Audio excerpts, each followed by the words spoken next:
What do you actually know? Imagine a room, quiet, cold.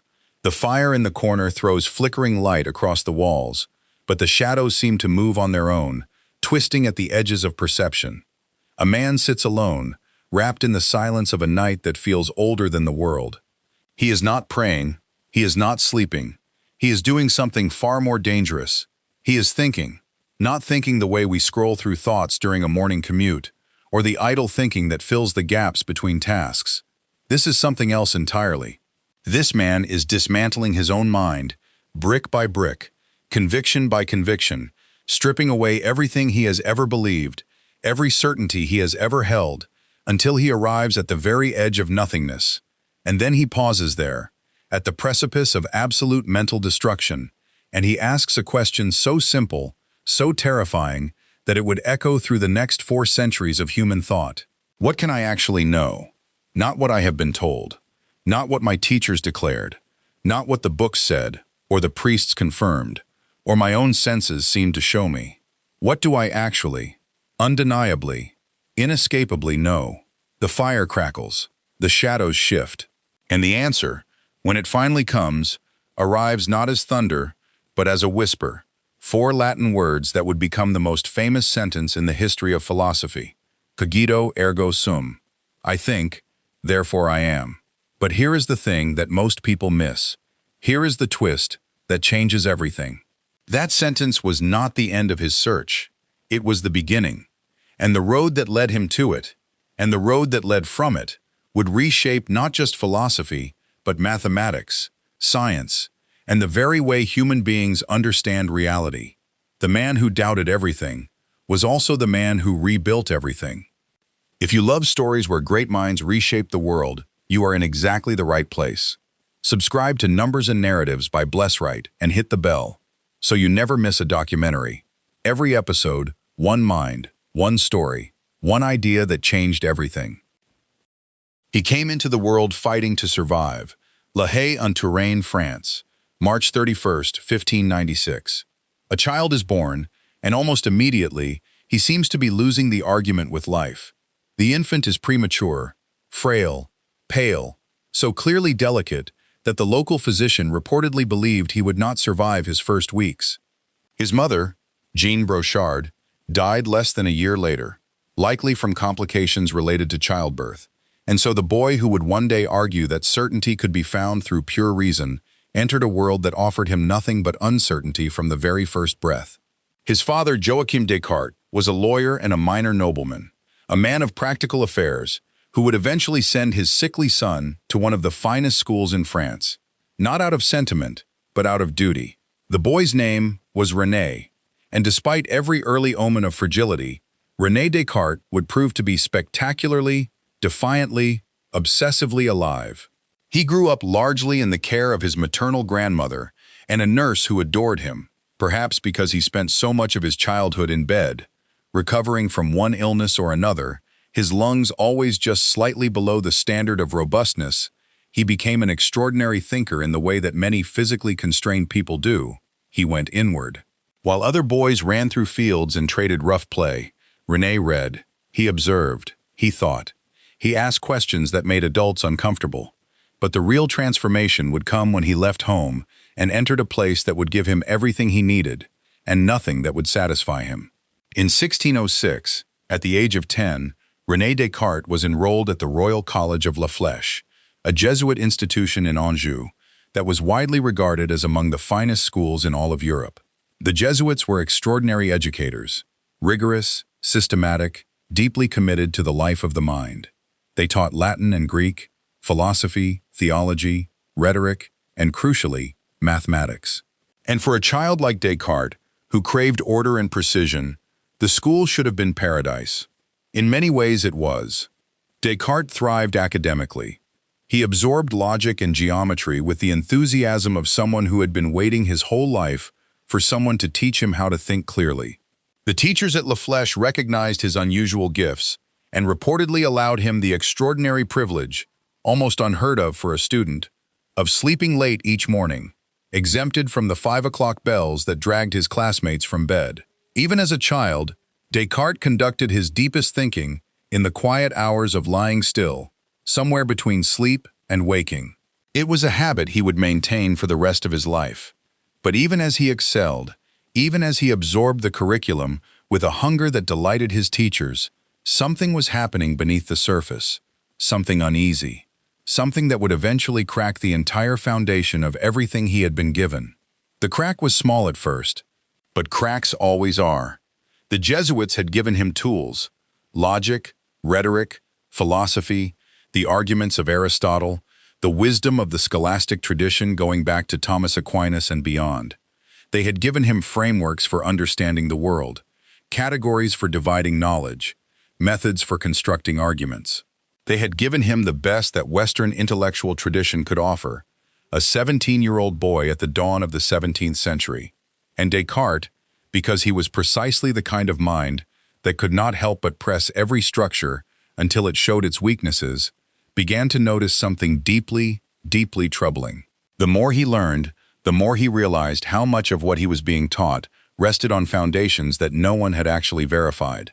Philosophers disagreed with each other on nearly every important question. Theologians, despite centuries of argument, had arrived at no consensus on dozens of crucial matters.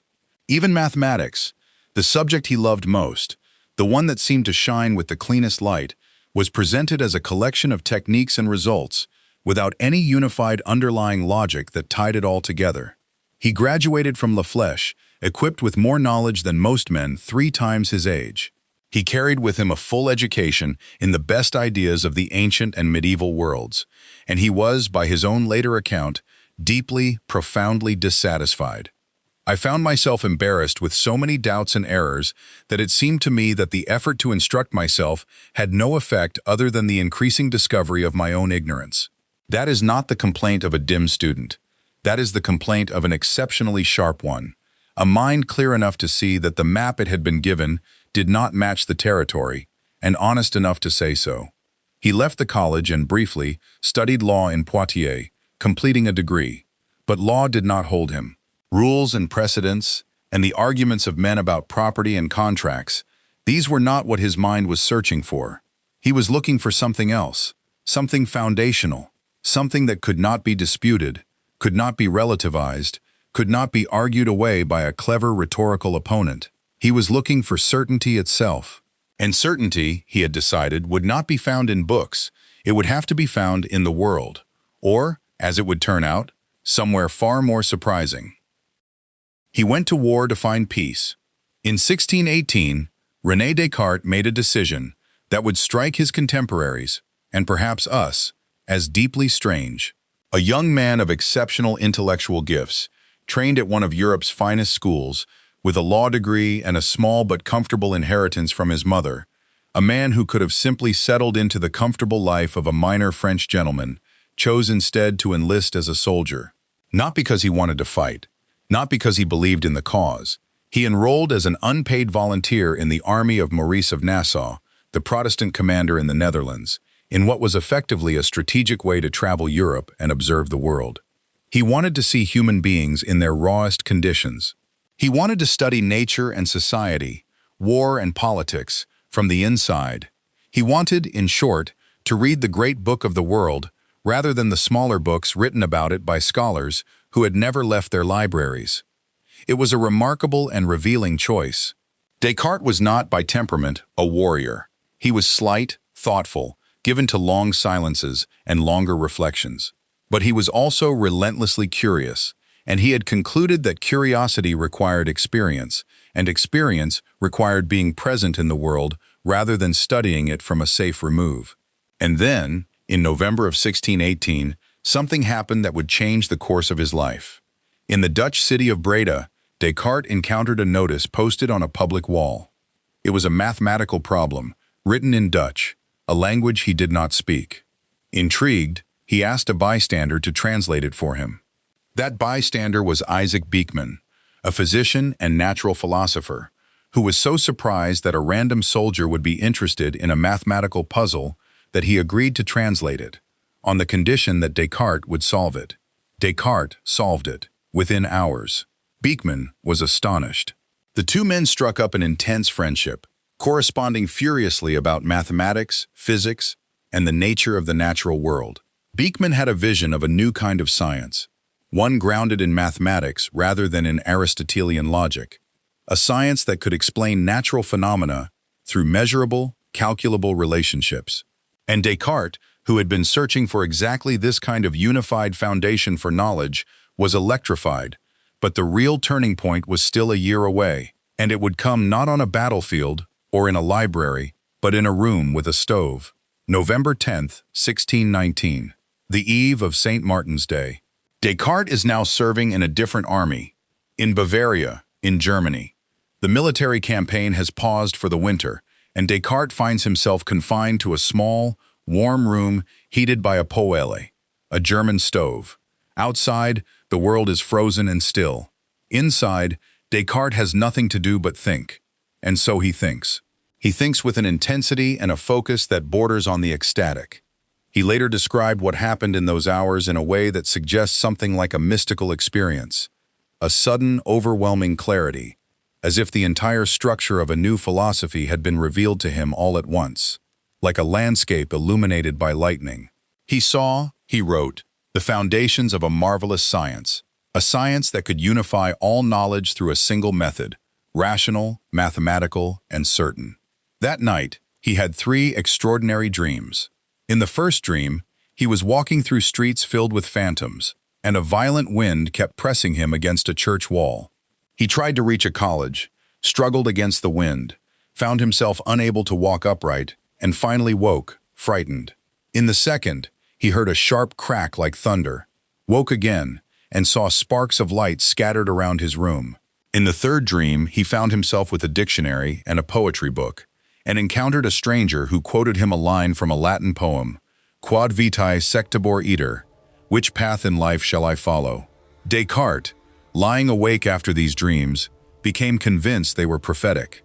He believed, and this is not metaphor, he genuinely believed, that God had chosen him for a specific mission, to rebuild human knowledge on a foundation so solid that it could never be shaken. He believed the dreams were a divine confirmation of the work he was meant to do. Whatever the source of that conviction, it set him on a path that would consume the rest of his life. Before you can build anything that lasts, you have to burn down everything that doesn't. Over the years that followed, Descartes traveled throughout Europe, Germany, Holland, France, Italy, observing, reading, calculating. He moved frequently, almost compulsively, rarely staying in one place long enough for the world to catch up with him. He was independently wealthy enough to live without working, which meant that he could give his full attention to thinking. And he thought with a singular, sustained ferocity that would eventually produce some of the most consequential ideas in the history of Western civilization. At the core of everything was the problem that had first troubled him at La Flèche: certainty. How do you know what you know? How do you distinguish between genuine knowledge and mere belief, between truth and plausible-sounding illusion? How do you build a system of knowledge that cannot be toppled by a clever argument, or a revised authority, or a new discovery? The answer Descartes eventually arrived at was breathtakingly radical. You cannot start from the middle. You cannot patch the existing system. You cannot simply revise Aristotle, or update the scholastics, or add a few corrections to the received wisdom. You have to go back to the very beginning. You have to find or create a foundation so solid that it can hold the entire weight of everything you want to build on top of it. And the only way to find that foundation is to destroy everything else first. This is the method of doubt, and it is one of the most powerful intellectual tools ever devised. The idea is deceptively simple.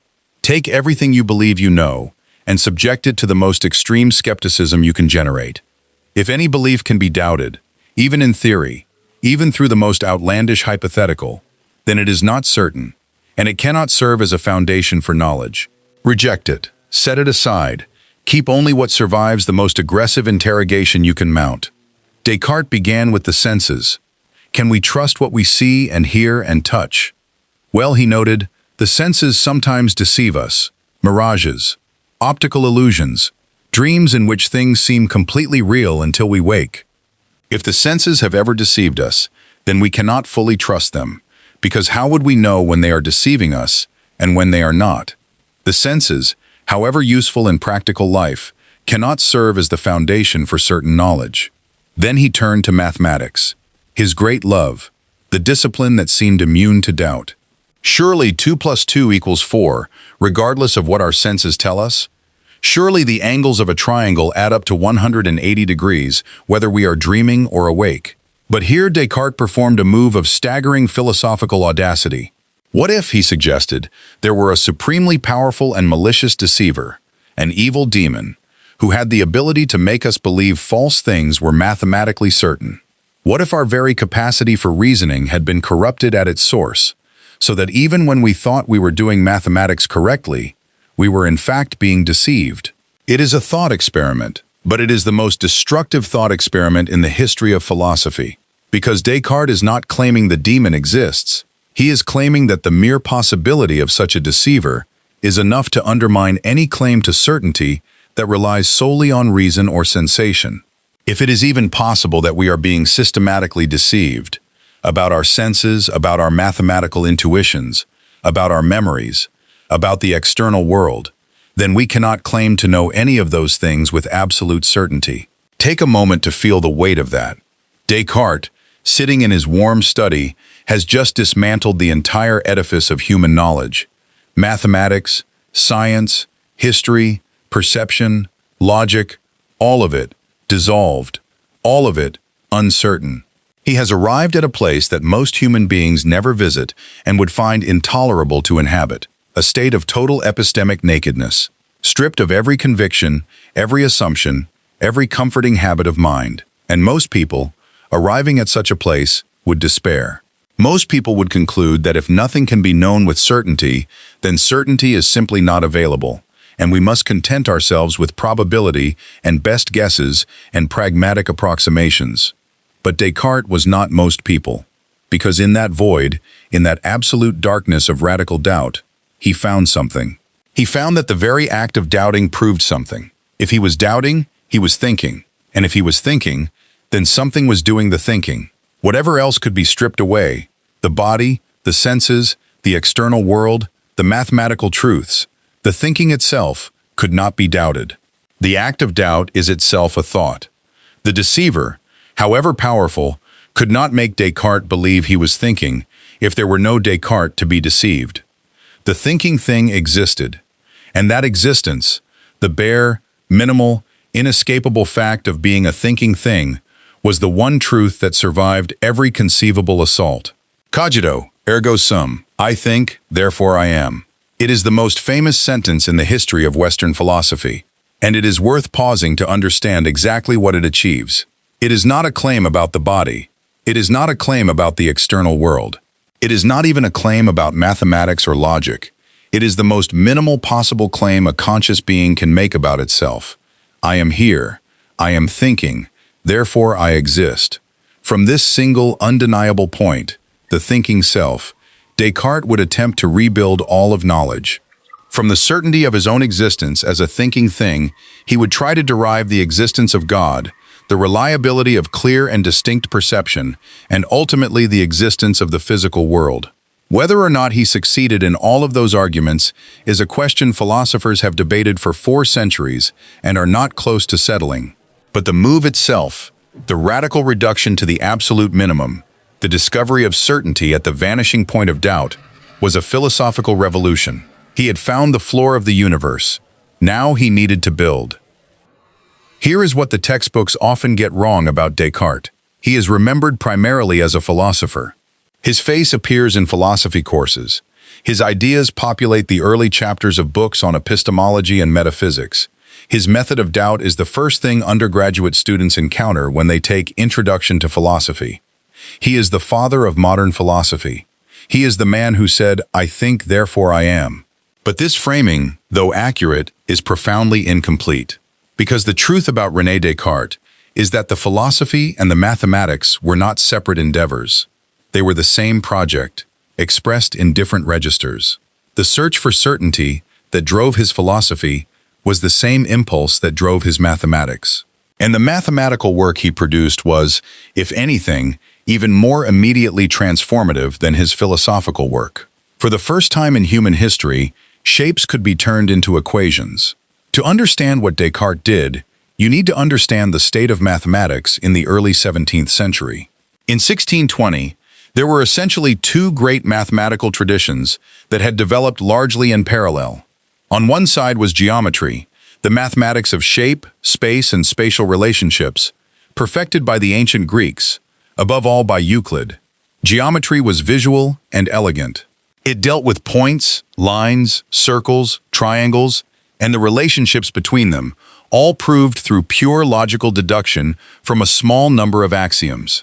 It was beautiful, rigorous, and extraordinarily powerful. On the other side was algebra, the mathematics of equations, symbols, and numerical relationships. Algebra had been developed primarily by Arabic and Persian mathematicians in the medieval period, building on Greek and Indian foundations. It dealt with unknowns and equations, with finding the value of x that satisfies a given condition. It was systematic and generalizable in ways that geometry was not. But here was the problem. The two traditions barely talked to each other. Geometers thought in pictures and proofs. Algebraists thought in symbols and equations. If you wanted to solve a geometric problem, you drew and proved. If you wanted to solve an algebraic problem, you manipulated symbols. The idea that a geometric object, a curve, a circle, a parabola, could be expressed as an algebraic equation, or that an algebraic equation could be visualized as a geometric curve, was simply not a standard part of how either tradition operated. Descartes changed that, and in changing that, he changed everything. The key innovation was so simple that it is almost shocking it had not been done before. Descartes introduced what we now call the coordinate plane, though in his time it was called the Cartesian plane, named after the Latinized form of his name, Cartesius. The idea is this: draw two perpendicular lines, one horizontal and one vertical, intersecting at a central point. Call that point the origin, the 0, point. Now, every point in the two-dimensional plane can be described by exactly two numbers: how far it is from the origin along the horizontal axis, and how far it is from the origin along the vertical axis. Those two numbers are the coordinates of the point. This seems utterly natural to us now, because we have been raised with it. Every graph in every mathematics or science class you have ever taken uses this framework. But in the early 17th century, this was a genuinely novel and radical idea, because what it meant was that the gap between geometry and algebra could be bridged. A geometric shape was now just a collection of points, and each of those points had coordinates, and those coordinates could be related to each other by an equation, and therefore the geometric shape could be described by an algebraic equation. Think about what that means. A circle, that most perfect and ancient of geometric forms, the shape that Euclid devoted whole books to analyzing, could now be written as a simple equation. Take any point on a circle centered at the origin with radius r. Its x-coordinate and y-coordinate are always related by the same rule. X squared plus y squared equals r squared. That equation does not just describe the circle. In a deep sense, it is the circle. Every pair of numbers that satisfies that equation is a point on the circle, and every point on the circle satisfies that equation. Geometry and algebra have become, in this context, the same thing in two different languages. And here is where the real power reveals itself, because algebra is, in many ways, more flexible and more generalizable than geometric proof. Once you can translate a geometric problem into an algebraic equation, you can bring the full power of algebraic manipulation to bear on it. You can solve problems that would have been enormously difficult to approach geometrically. And conversely, once you can translate an algebraic equation into a geometric curve, you can visualize algebraic relationships in ways that make their properties immediately apparent. Descartes developed this framework in an appendix to his major philosophical work, and tellingly, he titled that appendix La Géométrie. It was published in 1637 as one of three appendices to the Discourse on the Method. The method was the philosophy. La Géométrie was the demonstration, proof that the method of finding clear, certain, foundational principles and building from them could produce revolutionary results not just in metaphysics, but in the hard sciences. The impact was immediate and enormous. Descartes' coordinate system and the analytic geometry it enabled would become one of the essential mathematical tools of the scientific revolution. Isaac Newton would use it. Gottfried Leibniz would extend it. The calculus that both Newton and Leibniz independently invented would be impossible to formulate, let alone to teach, without Cartesian coordinates.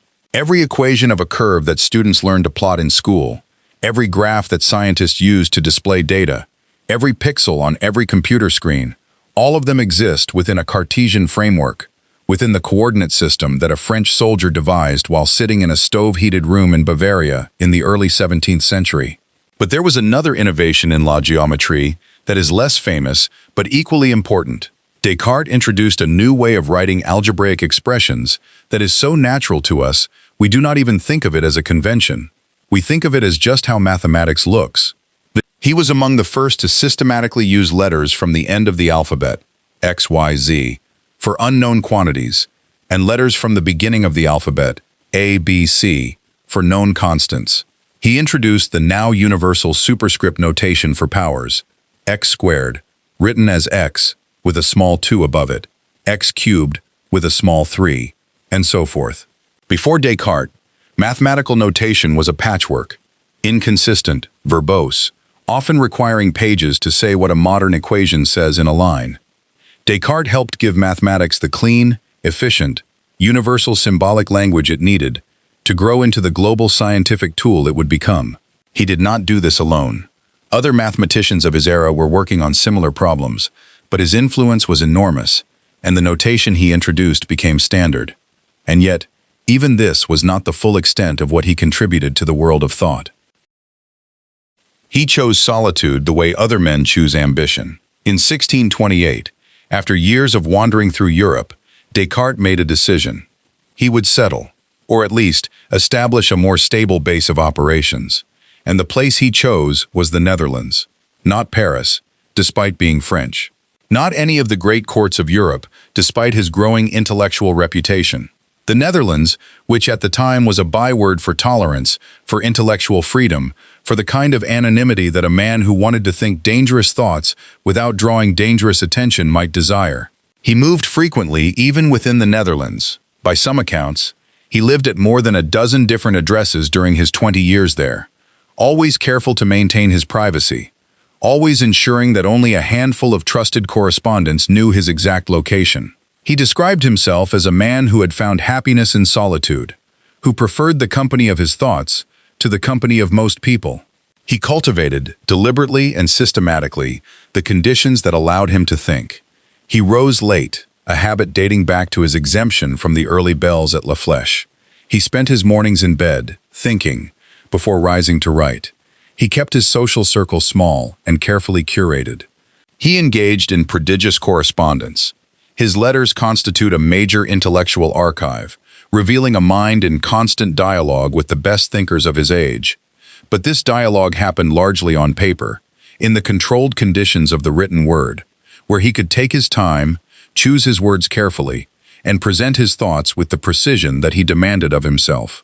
In those Netherlands years, the great works emerged.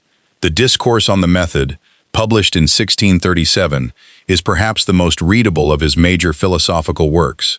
It is autobiographical in tone, written in the first person, almost conversational in places, a departure from the dense scholastic Latin of most philosophical writing of the period, and a deliberate choice on Descartes' part to reach a wider audience. He wrote it in French, the vernacular, rather than Latin, so that ordinary educated people could read it. In it, he laid out his method of inquiry, the 4 rules he had devised for thinking clearly and avoiding error, culminating in the principle of systematic doubt and the foundation of the Cogito. The Meditations on First Philosophy, published in 1641, is more rigorous and more difficult. It is the full philosophical treatment of the questions the discourse introduced, a systematic inquiry into the nature of the thinking self, the existence of God, and the reality of the external world. It was circulated to the leading philosophers and theologians of the day before publication, and their objections, along with Descartes' replies, were published alongside the Meditations themselves.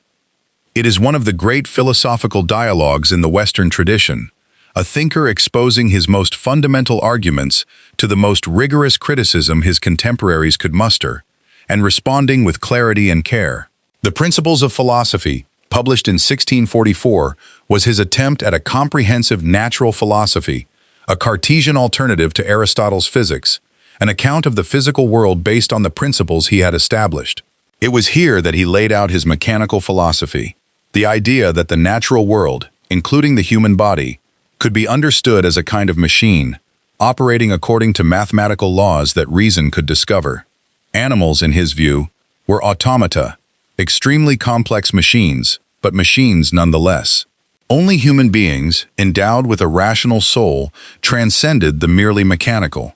This idea, that the body is a machine, that nature is a mechanism, would prove to be one of the most fertile and most contested ideas in the history of science. Fertile because it opened the door to the kind of systematic, mathematical, mechanistic science that would produce Newton's physics, Harvey's discovery of the circulation of the blood, and ultimately, the entire modern scientific enterprise. Contested because it raised immediate and profound questions about the relationship between mind and body, between the rational soul that Descartes placed outside the mechanism, and the machine he claimed the body was. If the body is a machine, and the soul is an immaterial thinking thing, then how do they interact? How does the thought, "I will raise my arm," cause the physical event of the arm rising? Descartes' answer, that the two substances interact through the pineal gland at the base of the brain, is generally considered his least convincing philosophical proposal. But the problem it was trying to solve, the mind-body problem, remains one of the deepest and most intractable questions in philosophy and neuroscience to this day. The man who found certainty had discovered the deepest of all mysteries in doing so. He saw what happened to those who moved too fast. In 1633, René Descartes was preparing to publish a major work, Le Monde, or The World, a comprehensive account of his mechanistic natural philosophy, which included among its central claims the Copernican view that the Earth moved around the Sun rather than the other way around. He had been working on it for years. He was ready. And then news reached him from Rome. Galileo Galilei, the greatest scientist of the age, the man who had done more than anyone else to advance the case for a sun-centered universe, had been tried by the Inquisition, condemned, and forced to publicly abjure his scientific conclusions. Galileo, at nearly 70 years old, had been placed under house arrest, where he would remain until his death. Descartes stopped. He suppressed Le Monde completely, and it would not be published until after his death. He was not a coward, at least, that is not the only or the fairest word for what he did.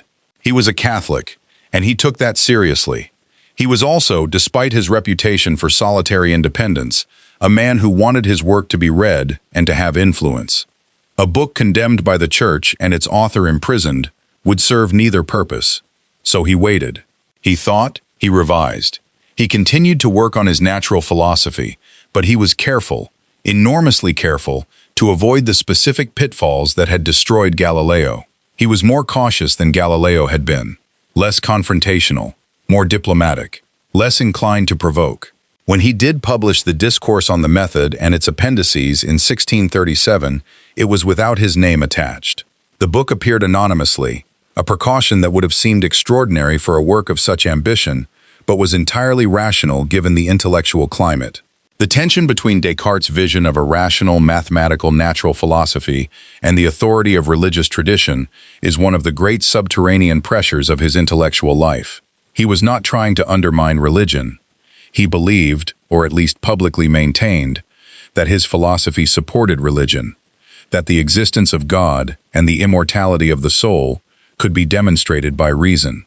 But he was operating in a world where the boundaries between legitimate inquiry and dangerous heresy were policed by institutions with real power over the bodies and reputations of those who crossed them. He navigated those boundaries with skill and caution. He published. He argued. He advanced his ideas, and he never suffered Galileo's fate, perhaps because he was more careful, perhaps because he was better connected, perhaps because the specific claims he made were easier to reconcile with theological orthodoxy than heliocentrism. But the shadow of Galileo was always there, a reminder of the stakes of the game he was playing. Even certainty, it turned out, was not always safe to publish. Even the man who doubted everything could not doubt that he loved his daughter. The received image of René Descartes is austere, the lone philosopher, the man of pure reason, the abstract thinker who cared more for ideas than for human beings. And there is, as we have seen, considerable truth in this image. He was private, solitary, careful about who he let into his world. But the full picture is more complicated. During his years in the Netherlands, Descartes had a relationship with a servant woman named Helena Jans van der Stroom. We know very little about Helena. Her exact dates, her character, the full nature of her relationship with Descartes are obscure. What we do know is that in 1635, she bore him a daughter. The child was baptized Francine. Descartes acknowledged Francine as his daughter. He arranged for her to be cared for, and at some point around 1640, he apparently began making plans to take Francine to France, to be educated, to give her something of the advantages that he had been given. He seems to have loved her. He seems, in a life notable for its intellectual detachment and careful emotional distance from others, to have been genuinely and deeply attached to this child. And then, in September 1640, Francine died of scarlet fever. She was 5 years old. We have almost no record of how Descartes experienced this loss. He was not a man who poured his emotional life into letters or diaries in the way that some of his contemporaries did. The inner life of this philosopher, so systematically examined in his philosophical writing, is largely closed to us when it comes to personal grief. One of his earliest biographers, Adrien Baillet, claimed that the death of Francine was the greatest sorrow that Descartes ever felt. Whether that is accurate or merely romantic embellishment, we cannot say with confidence. What we can say is this: the man who had constructed an entire philosophical system around the idea that pure rational thought could achieve certainty and control, the man who had, in a sense, tried to master reality through thought, could not think his way out of losing a 5-year-old child to a fever. The method of doubt could dismantle false certainties. It could not build a wall around the people you loved. There are some truths that reason cannot reach, and some losses that no philosophy can absorb. The death of Francine is a small footnote in most accounts of Descartes' life, but it is, in its quiet way, one of the most humanizing and the most philosophically resonant moments in that life, because it reminds us that behind the Cogito, behind the immense intellectual architecture of Cartesian philosophy, there was a man who had a daughter, a man who lost her, a man for whom, in that loss, the difference between the thinking thing and the suffering thing dissolved entirely. The invitation came from the most powerful woman in Europe, and it cost him everything. By 1649, René Descartes was 53 years old and famous across Europe. His discourse, his meditations, his principles, and his mathematical work had made him one of the most celebrated thinkers of the age. Philosophers debated his ideas, scientists extended his methods, critics attacked his conclusions. He was, in the language of the 17th century, a celebrated personage. And from the cold north, an extraordinary invitation arrived. Queen Christina of Sweden, 22 years old, brilliant, unconventional, deeply interested in philosophy and science, the ruler of one of the most powerful states in Europe, wanted Descartes to come to Stockholm. She wanted him as her personal philosophical tutor. She wanted him to help found a Swedish Academy of Sciences. She was offering patronage, prestige, and a kind of intellectual intimacy that very few rulers were capable of extending. Descartes was, by his own account, reluctant. He was settled in the Netherlands. He had his routines, his habits, his late mornings in bed, his careful isolation. Stockholm was cold, colder, by most accounts, than anything a man raised in the temperate Loire Valley of France had experienced. And Queen Christina, apparently, was an early riser of formidable energy, accustomed to beginning her days before the sun. He went anyway. He arrived in Stockholm in October of 1649 and was received with great honor. Christina was genuinely interested in his ideas. They spoke at length, and she was, by all accounts, an impressive and formidable intellectual interlocutor. But the terms of the arrangement were not what Descartes had imagined. The Queen required his presence for philosophical tutorials at 5 o'clock in the morning, 3 times a week, 5 o'clock in the morning, in Stockholm, in the middle of a Scandinavian winter. For a man who had spent his entire adult life cultivating the habit of lying in bed late into the morning as a condition for clear thought, this was not merely inconvenient, it was a kind of physiological insult. Descartes was not built for cold or for early rising. He had been delicate since childhood, his lungs never fully robust, his constitution better suited to the temperate warmth of a Dutch interior than to the Arctic pre-dawn of a Swedish palace. In January 1650, he fell ill. What began as a cold became, quickly and catastrophically, pneumonia. Within 2 weeks, René Descartes was dead. He died on the 11th of February, 1650, in Stockholm, at the age of 53. The mind that questioned everything was silenced by a winter morning. The manner of his death has a quality of bitter irony that is almost too symbolic. Here was a man who had spent his life constructing elaborate philosophical arguments for the radical independence of mind from body, who had argued that the thinking thing was a separate substance from the physical machine, and who was killed, in the end, by the vulnerability of that physical machine. The body, which in his philosophy was almost an afterthought, took its revenge on the philosophical system that had tried to subordinate it to pure thought. He was buried in Sweden, though his remains would later be transferred to France, eventually coming to rest, after various historical vicissitudes, at the Church of Saint-Germain-des-Prés in Paris, where they lie today. His skull, which is a separate story involving collectors and anatomists, and the strange traffic in famous remains that characterized later European centuries, traveled a different path, and is now held in a museum in Paris. Even in death, Descartes is distributed, fragmented, hard to locate with certainty. It is, perhaps, an appropriate end for the man who discovered that certainty is the hardest thing in the world to pin down. You are living in his mind right now. You just do not know it.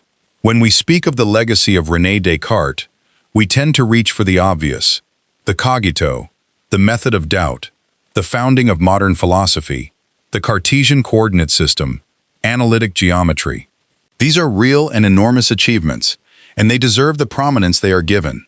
But the full extent of what Descartes set in motion is harder to see precisely because it is so thoroughly woven into the fabric of how modern human beings think and live and work. Start with philosophy.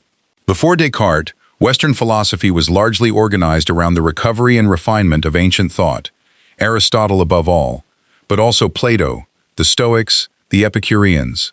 The great project of medieval philosophy had been the reconciliation of Greek thought with Christian theology. The project was conservative, in the deepest sense.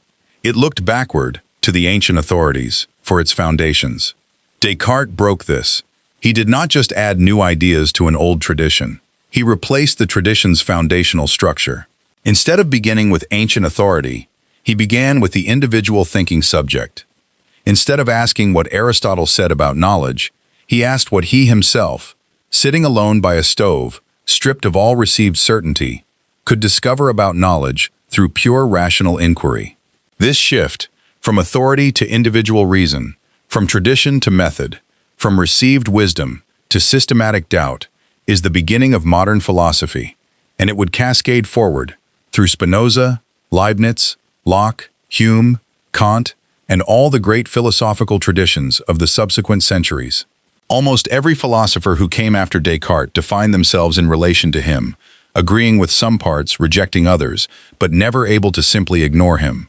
Then there is mathematics.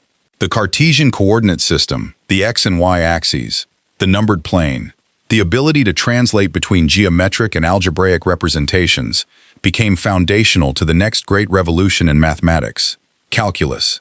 Newton and Leibniz, working independently in the second half of the 17th century, both built their calculus on Cartesian foundations. The calculus in turn made possible Newtonian mechanics, which made possible modern physics, which made possible the engineering that built the industrial world. Follow the chain back far enough, and you find Descartes at the root. And that is just in mathematics. In physics, Descartes' mechanistic view of the natural world, the idea that natural phenomena can be understood as the operation of physical laws, without reference to purposes or spiritual forces, became the default assumption of modern science. His specific physics was largely overturned by Newton. But the spirit of the enterprise, the vision of a mathematically describable universe operating according to discoverable laws, was his. Even the mind-body problem that Descartes formulated, and never satisfactorily solved, has remained one of the central questions of philosophy and now of cognitive science and neuroscience. How does conscious experience arise from physical processes? How does the mind relate to the brain? These questions, which every undergraduate philosophy student encounters, and which leading neuroscientists are still working on, are posed in terms that Descartes established. The very vocabulary we use, mind, body, consciousness, physical, echoes his formulations. And consider something even more immediate, the way you are processing this video right now. The algorithms that YouTube uses to recommend it to you. The pixels on the screen through which you are watching it. The mathematical functions that encode and decode the video signal. The geometry of the graphical interface. All of these operate within a Cartesian framework. Every pixel has coordinates. Every function plotted by a computer has a Cartesian representation. Every algorithm that processes spatial data uses tools whose roots go back to the x and y axes that Descartes introduced in La Géométrie. The man who sat alone by a stove in 1619, determined to rebuild knowledge from nothing, did exactly that. And what he built, we are still living inside of. But here is the thing about certainty. The search for it never actually ends. Descartes spent his entire intellectual life in pursuit of certainty, the unshakable, undeniable, absolutely solid foundation of knowledge that would allow the edifice of science and philosophy to be built without fear of collapse. And he found it, or claimed to have found it, in the Cogito, in the bare fact of being a thinking thing. But philosophers have never stopped pressing on that foundation. Kant argued that Descartes had it partially backwards, that the structure of our experience is shaped by the mind itself, not just received from the outside world, and that what we know is always knowledge as it appears to us, shaped by the forms of our cognition. Hume argued that even the self that thinks, the thing that the Cogito is supposed to establish, is not a simple, unified, certain entity, but a bundle of perceptions, a stream of experiences with no guaranteed substantial unity. Later philosophers argued that language itself shapes thought, and that Descartes' apparently self-evident certainties are really culturally and linguistically embedded in ways he could not see. Even the Cogito itself, that bedrock of bedrock, has been subjected to rigorous critique. What exactly does it prove? The bare existence of something that thinks, in this moment. But does it prove a continuous self? Does it prove that the self that thinks now is the same as the self that thought a moment ago? Does it prove anything about the nature of that thinking thing, beyond the fact that it is thinking? Philosophers have been arguing about these questions since the 17th century. And yet, and here is what is remarkable, those four words refuse to be destroyed. I think, therefore I am. Whatever else you strip away, whatever qualifications you add, whatever philosophical refinements you impose, there remains something irreducible at the center of the Cogito, something that resonates with an immediacy that no abstract argument seems quite able to dissolve. You are reading this, or watching this, or listening to this, right now. And in doing so, you are thinking. And in thinking, you are here. You exist, in this moment, as a thinking thing. You might not know your own nature. You might not know with certainty what the external world is like. But this thinking, this presence, this being here, this seems stubbornly, inescapably, to be real. Descartes failed to build the perfectly certain philosophical system he dreamed of. His specific arguments for the existence of God, his account of mind-body interaction, his physics, these did not survive the scrutiny of subsequent centuries. But his method, the insistence that we must ask foundational questions, that we must not simply inherit our beliefs but examine them, that we must seek the most rigorous possible justifications for what we claim to know, that method has never been abandoned. Every serious inquiry into knowledge, in philosophy and in science, is conducted in a spirit that Descartes recognized and championed. He did not give us certainty. He gave us something more valuable, the habit of searching for it. 400 years later, the question is still alive. Somewhere right now, in a laboratory or a library or a quiet room with a cup of coffee, someone is pressing on the foundations of what they know. Someone is asking whether their assumptions are justified. Someone is refusing to accept the comfortable answer, the received wisdom, the explanation that everyone around them takes for granted. Someone is doing what Descartes did, in the spirit if not the letter, starting from scratch, demanding better reasons, insisting that the foundation be solid before the building goes up. That person is working in the tradition of René Descartes, whether they know it or not. That is how intellectual traditions work, not through direct citation, but through the deep structures they leave in the habits of mind of a civilization. Descartes changed what careful thinking looks like. He changed what it means to demand good reasons. He changed the relationship between human beings and the knowledge they claim to possess, insisting that possession is not enough, that justification matters, that foundations matter, that the question is always worth asking. He was born in a small French town to a father who barely knew him and a mother who died before he could remember her. He survived a childhood of illness through sheer biological stubbornness. He was educated by Jesuits, who gave him more than they knew, and who may not have fully anticipated what he would do with what they gave him. He soldiered through Europe looking for something that armies could not provide. He sat alone in a heated room on a winter night in Germany and had an experience, a dream, a vision, a sudden clarity, that convinced him he had found his mission. He spent 30 years pursuing that mission in the solitude he had crafted for himself, in the correspondence he maintained with the sharpest minds of his age, in the books he published with such careful strategy, in the mathematics he invented as naturally as other men breathe. He loved a daughter and lost her. He was summoned by a queen and died for it. He was buried in a foreign country, and his bones were brought home, and his skull went its own strange way. And his ideas never stopped moving. The coordinate system is in every graph, every map, every pixel on every screen. The method of doubt is in every properly conducted scientific inquiry, every rigorous philosophical argument, every honest examination of the evidence. The cogito is in every philosophy course, every introduction to epistemology, every serious attempt to understand what it means to know something. The mechanical philosophy is in every laboratory, every hospital, every engine and algorithm and circuit that human ingenuity has constructed. He wanted to find certainty. He found, instead, something stranger and more durable, a method for pursuing it, and a single undeniable truth from which the pursuit could begin. He found the floor, the bare minimum of what a thinking being can know about itself, and from that floor, he helped build a world. This is the story of the man who doubted everything, the man who sat alone in the dark and dismantled every certainty he had ever been given, the man who stripped knowledge down to the absolute minimum, to the mere fact of being a thinking thing, and then began to build again. This is the story of the mind that could not stop questioning, the mind that questioned the senses and found them uncertain, that questioned reason and found it potentially corruptible, that questioned the external world and found it unprovable, and that finally, at the very limit of doubt, found the one thing that doubt itself proved, that there was something here doing the doubting, and that something, that bare, minimal, thinking thing, was enough. It was enough to begin. It was enough to build on. It was enough. Cogito ergo sum. I think, therefore I am. 4 words, 4 centuries, one truth that refuses, no matter how hard you press it, to come undone. What if the only thing you can ever truly know is that you are thinking? Thank you for watching Numbers and Narratives by Blesswright. If this documentary moved you, challenged you, or simply made you think, leave a comment below. Your thoughts keep this channel alive.